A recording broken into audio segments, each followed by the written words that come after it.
Yan, good afternoon po sa inyong lahat. Today is Tuesday. So, ayan po.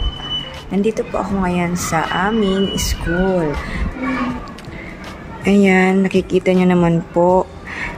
Medyo malawak po ang aming school. And, this is my classroom. Welcome to grade 1. Share ko lang po sa inyo kung ano na po ngayon ang aming classroom. Ito po yung classroom ko.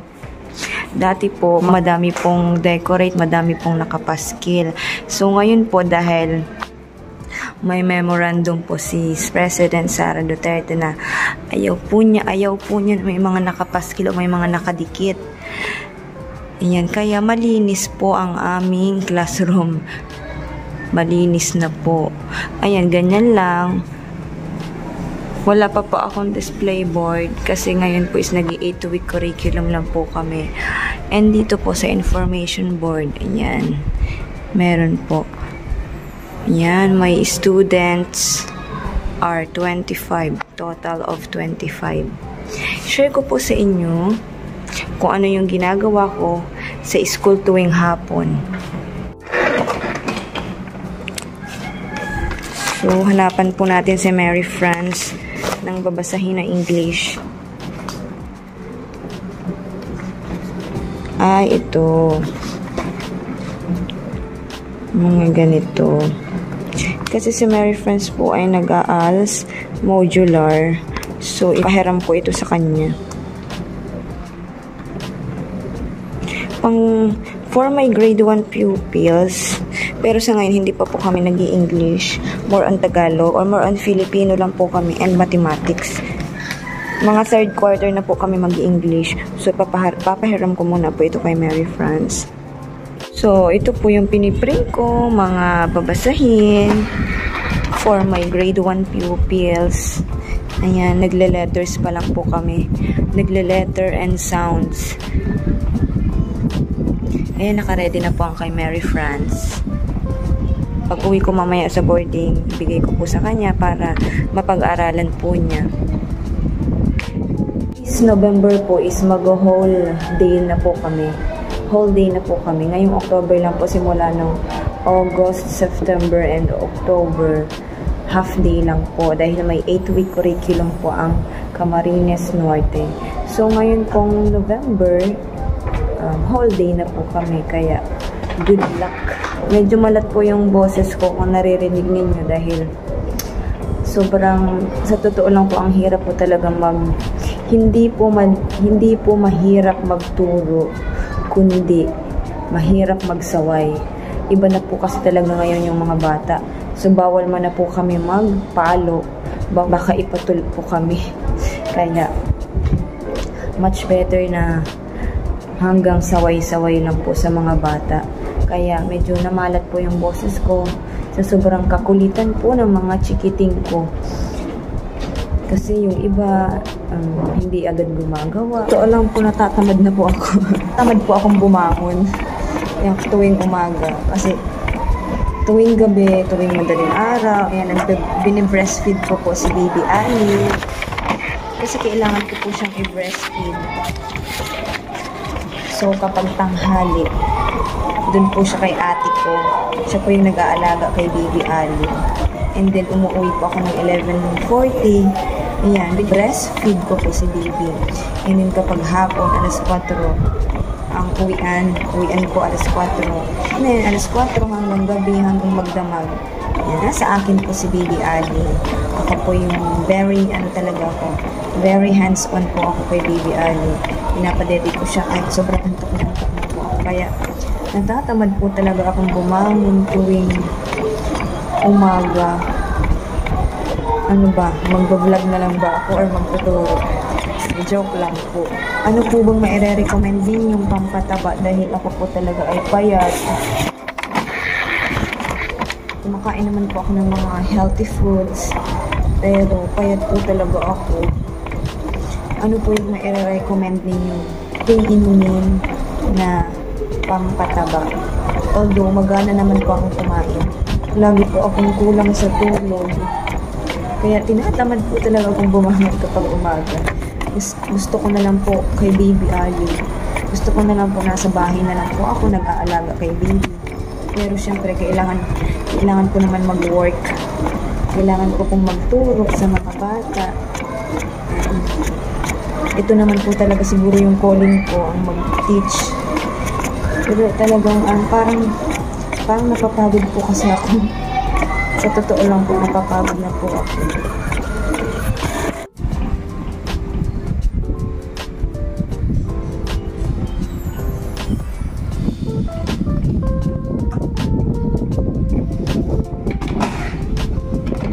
Yun, habang nagpiprint po ako, kain muna tayo. Merienda muna po tayo ng kamote Q. Ayan. Thank you po dahil may nagtinda kanina ng kamote Q. So, ayan.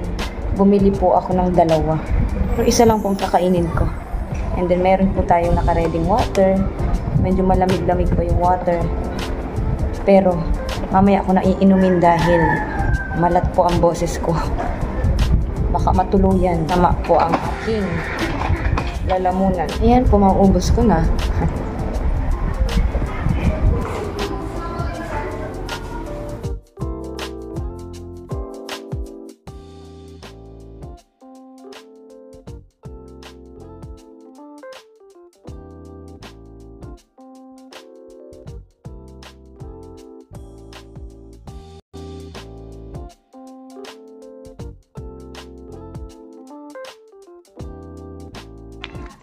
So, ayan na po. Magpo 4 PM na po. Kaya, napunta na po ako sa office. Mag-time out. Balik. Asukal balik. Paano lang na lima dito? Kolasi.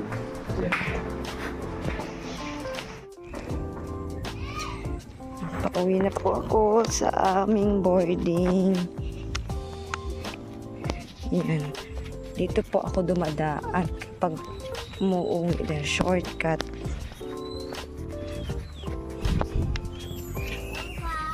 Hello.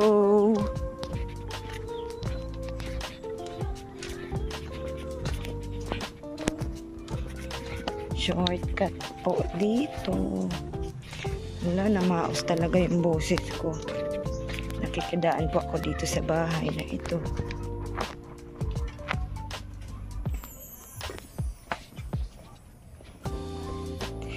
And yun ang boarding namin. Yung wala sila Kalingap Alvin. So, yun po.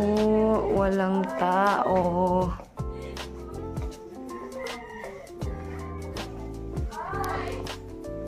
Wala pa rin po sila Kalingap Alvin and ate. Kasama po nila si Mary France. And ngayon po is nakahiga lang po ako. Yung nagpapahinga. Yung napagod mag-print. So, iniintay ko lang po sila and si Baby Ali po. Mag-isa lang po ako dito sa boarding. Wala pa rin po sila Kalingap Alvin. And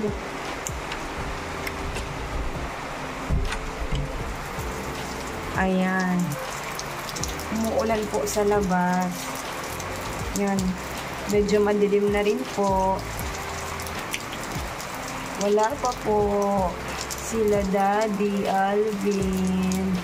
Umuulan na po. Usually po, halos everyday naman po laging ginagabi po talaga umuwi si Alvin sa pagbablog. Ayan po, gabing-gabi na po. Magsasaing na muna po ako para pagdating nila may kanin na. Wala pa rin po sila Kalingap Alvin. Sana ay pauwi na rin po sila at safe po silang makarating dito. Ngayon po is kakain po tayo ng lansones habang nag-iintay po nila. Ayan na po, nandiyan na po sila Kalingap Alvin. Thank you, Lord.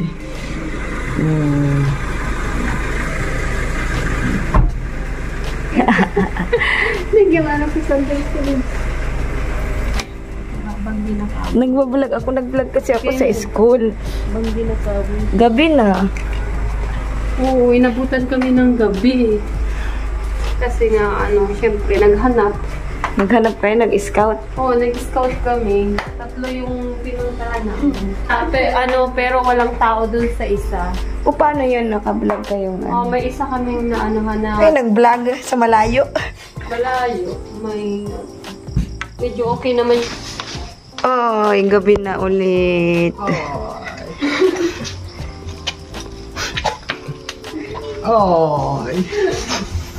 Nagbablog. Nagbablog ako.